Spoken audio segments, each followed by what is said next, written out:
কোরবানি হাটের খবর জানাতে যাচ্ছে দিনাজপুরে, সেখানে আছেন স্টাফ করেসপন্ডেন্ট ফারুক হোসেন। ফারুক, হাটে ক্রেতা সমাগম কেমন আর বিক্রেতাদের কি বলছে বিক্রেতারা?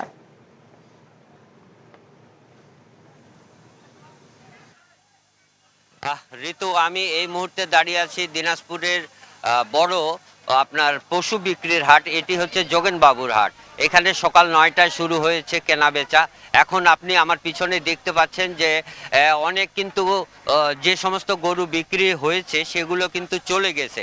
এখন যেহেতু পাঁচটা বেজে গেছে, এখন কিন্তু আপনার কেনা বেচাটা অনেক বেশি কমে গেছে। এখন জন্ম সনদ দিয়ে খোলো বিকাশ স্টুডেন্ট অ্যাকাউন্ট, নিজের বিকাশ নিজে কর।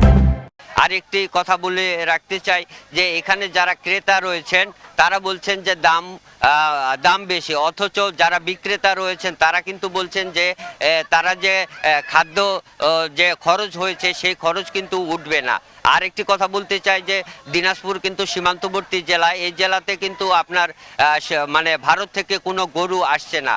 আর দিনাজপুর জেলায় চাহিদা রয়েছে প্রায় 3,94,000 গরুর। সেখানে কিন্তু আপনার 1,64,000 আপনার দিনাজপুরের বাহিরে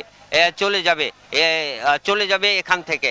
আরেকটি জিনিস বলে রাখতে চাই যে এখানে কিন্তু আপনার দেশি গরুর আধিক্য অনেক বেশি, এবং দিনাজপুরের যে সমস্ত হাট রয়েছে এই সমস্ত হাটে কিন্তু নিরাপত্তা ব্যবস্থা জোরদার করা হয়েছে, এবং একই সাথে বিশেষ করে যে সমস্ত গরু রোগাক্রান্ত কিংবা অসুখ বিসুখ রয়েছে এই জন্যে কিন্তু আপনার প্রাণী সম্পদ বিভাগ থেকে আপনার মেডিকেল টিম কাজ করছে।